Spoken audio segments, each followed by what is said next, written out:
Hello every one. ഇന്ന് നമ്മുടെ വീട്ടിലുണ്ടായ ചീര വെച്ചിട്ട് ഒരു ചീരത്തോരൻ ഉണ്ടാക്കുകയാണ്. നല്ല കാറ്റാണ് ഇവിടെ, പാലക്കാടൻ കാറ്റ്. എൻ്റെ പപ്പാളിയിൽ കുറച്ച് കായകൾ വന്നിട്ടുണ്ട്. ഇതാ നമ്മുടെ പടവലങ്ങ നിൽക്കുന്നുണ്ട്. ഇപ്പോൾ ഇതാ ചീര വലിച്ചുകൊണ്ടിരിക്കുകയാണ്. ഇപ്പോൾ ഇതാ ചീര കൊണ്ടുവന്നിട്ടുണ്ട്. ഇത് നന്നായിട്ട് വൃത്തിയിൽ കഴുകിയെടുക്കണം, പൊടി ഉണ്ടാകും. അപ്പോൾ സന്ധ്യ അത് വൃത്തിയിൽ കഴുകിയെടുക്കുകയാണ്. എന്നിട്ട് ഇങ്ങനെ ഇല ഉരിഞ്ഞെടുത്ത ശേഷം ഇങ്ങനെ ചെറുതാക്കി കട്ട് ചെയ്തെടുക്കുകയാണ്. എന്നിട്ട് വൃത്തിയിൽ കഴുകി അതിൻ്റെ വെള്ളയ്ക്ക് വാലാൻ വെച്ചിട്ടുണ്ട്. ഇനി ഇതിലേക്ക് ഒരു സവാള കട്ട് ചെയ്തതും പിന്നെ വെളുത്തുള്ളി ഒരു 7-8 എടുത്തിട്ടുണ്ട്, അതും കട്ട് ചെയ്ത് ആഡ് ചെയ്ത് വെച്ചിട്ടുണ്ട്.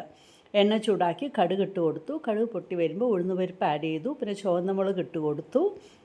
പിന്നെ ചുവന്ന മുളക് ഒന്നായ ശേഷം നമ്മൾ കട്ട് ചെയ്ത് വെച്ചിരിക്കുന്ന നമ്മുടെ ചീരയും സവാളയും വെളുത്തുള്ളിയും ഒക്കെ ആഡ് ചെയ്ത് കൊടുത്ത ശേഷം നന്നായിട്ട് ഇളക്കി കൊടുക്കാം.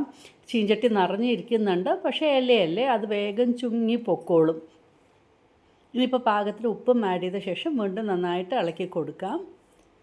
ഇതിപ്പോൾ മറ്റേ പ്രഷർ ചീരയാണ്, അപ്പോൾ ഇല കുറച്ച് തിക്കാണ്. അപ്പോൾ കുറച്ച് വെള്ളം, ഒരു 3 ടേബിൾ സ്പൂൺ വെള്ളം ആഡ് ചെയ്ത് കൊടുത്തിട്ടുണ്ട്. വീണ്ടും ഇളക്കിയ ശേഷം നമുക്കിത് അടച്ച് വേവിച്ചെടുക്കാം. ഇതിപ്പോൾ മറ്റേ ചീര പോലെയല്ല, അതുകൊണ്ടാണ് കുറച്ച് വെള്ളം, ഒരു 3 ടേബിൾ സ്പൂൺ. നാളികേരം ഒരു 3 ടേബിൾ സ്പൂൺ എടുത്തിട്ടുണ്ട്, അതായത് ഒരു 3 പിടി എടുത്തിട്ടുണ്ട്. ഇതിലേക്ക് നമ്മുടെ ചെറിയ ഉള്ളി ഒരു 3 ഒരു 2 പച്ചമുളക്, വെളുത്തുള്ളി, ഇത് നമുക്കൊന്ന് ക്രഷ് ചെയ്തെടുക്കാം. പൾസ് ചെയ്തിട്ടേ ഉള്ളൂ.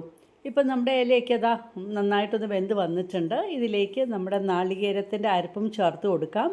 നന്നായിട്ട് മിക്സ് ചെയ്ത ശേഷം ഒരു 2 മിനിറ്റ് വീണ്ടും അടുപ്പത്ത് തന്നെ ഇരിക്കട്ടെ, നന്നായിട്ട് ഇളക്കി കൊടുക്കാം. അങ്ങനെ ഹെൽത്തി ആയിട്ട് അടിപൊളിയായിട്ട് ടേസ്റ്റി ആയിട്ട് ഒരു ചീരത്തോരൻ റെഡി ആയിട്ടുണ്ട്. നമ്മുടെ വീട്ടിൽ തന്നെ ഉണ്ടായ ചീര, അപ്പോൾ ഓർഗാനിക്കുമാണ്. അപ്പോൾ തൈര് സാദത്തിൻ്റെ കൂടെ ഇന്ന് ചീരത്തോരനാണ് ഉണ്ടാക്കിയത്.